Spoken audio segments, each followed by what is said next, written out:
La néo-résistance, c'est d'abord la résistance aux objectifs de Daesh. Donc c'est résister à ces tentatives où on finira tout arabe deviendra suspect. C'est horrible ce qu'on fait Daesh. Si vous prenez un trait, vous voyez un arabe, automatiquement vous avez c'est pas un terroriste. Autrement dit, on arrive à l'équation arabe égale terroriste. Si on rate dans ça, c'est pas une résistance. Donc c'est résister à cette tentation et à ceux qui nous poussent là-dedans. Si on rentre là-dedans, c'est fini en France. Je trouve que c'est difficile parce que si je prends le train et que je prends un arabe, il a un sac, du coup tout le monde va le regarder. Donc un arabe devient quelqu'un qui peut plus vivre en France. Il est suspect a priori. Ça, c'est la première résistance contre Daesh. La néo-résistance, au plan culturel, les jeunes dans l'art, dans toute manifestation artistique et même dans leurs loisirs, doivent montrer une solidarité multiculturelle.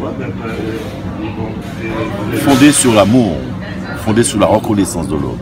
C'est résister à la barbarie par la création de valeurs humaines. Et ça, c'est très important.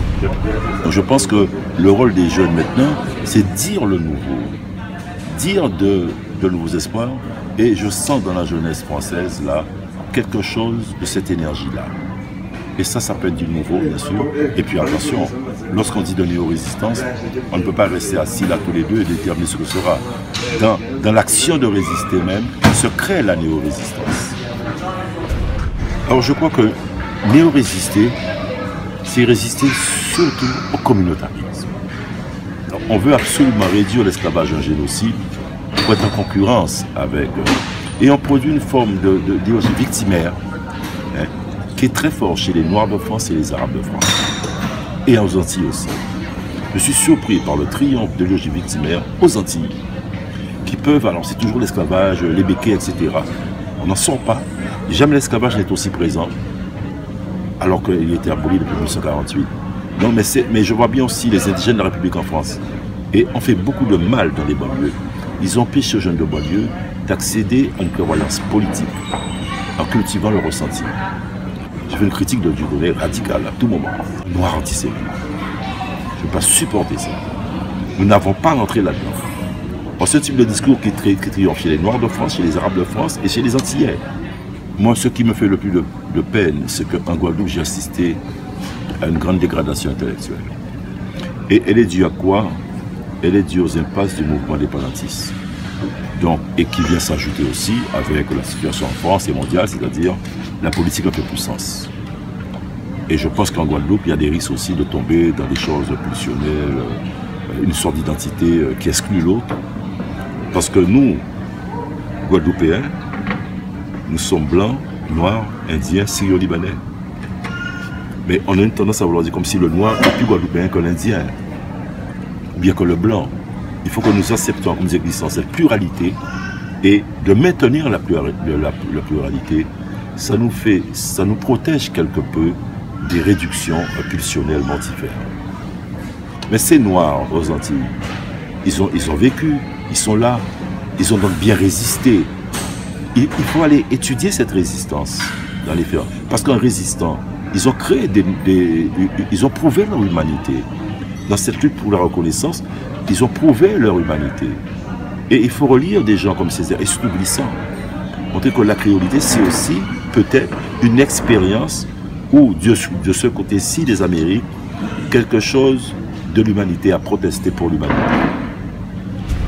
Je pense que tous les jeunes sont ouverts à la pensée. Mais encore faudrait-il qu'ils rencontrent cette pensée républicaine. Elle n'est plus enseignée. Mieux résister, c'est d'abord accéder à une instruction libératrice. Une instruction qui ouvre vers l'universel. Et non pas une instruction qui nous renferme sur nos particularités. C'est-à-dire, moi quand j'étais petit, on n'avait pas de la télé, on était très pauvres, on lisait par exemple Flaubert. Mais pour nous c'était un voyage. C'était un voyage immense. Même si c'était un vocal à part plaisantier, c'est un voyage immense. Donc il y a une conception de l'identité qui est mortifère et qui triomphe dans le monde. Qui triomphe et dans l'extrême droite en France et chez beaucoup de citoyens, disons, noirs et arabes. Des deux côtés, c'est des crispations qui peuvent produire des choses horribles, comme on a vu avec le nazisme. Et néo-résister, c'est effectivement, même si au plan de la théorie philosophique, Nous sommes en train de nous chercher. Il n'y a pas comme avant des grandes théories, des grandes philosophies, des grands systèmes comme Marx. Non, ça n'existe plus. Mais il y a beaucoup de jeunes qui cherchent, mais ils ne sont pas très médiatisés ceux-là. Donc dans le même moment où la pensée théorique se cherche, mais de façon plus spontanée, les jeunes peuvent créer dans la musique, dans l'art, dans la littérature, de nouvelles valeurs qu'ensuite la philosophie va théoriser. Néo-résister, c'est d'abord savoir faire le partage en nous-mêmes, dans ceux qui spontanément et demandent d'amour et d'humanité, mais de ceux qui spontanément aussi peut être source de régression. C'est distinguer les deux pulsions, une qui est bonne et une qui est mauvaise. L'humanité peut toujours rebondir. Il faut faire confiance à cette demande d'humanité. Je pense que la jeunesse en France, elle peut l'exprimer très bien, d'où d'ailleurs l'attention immense que porte le monde entier à la France. La France est un repère, est un symbole pour les jeunes du monde entier.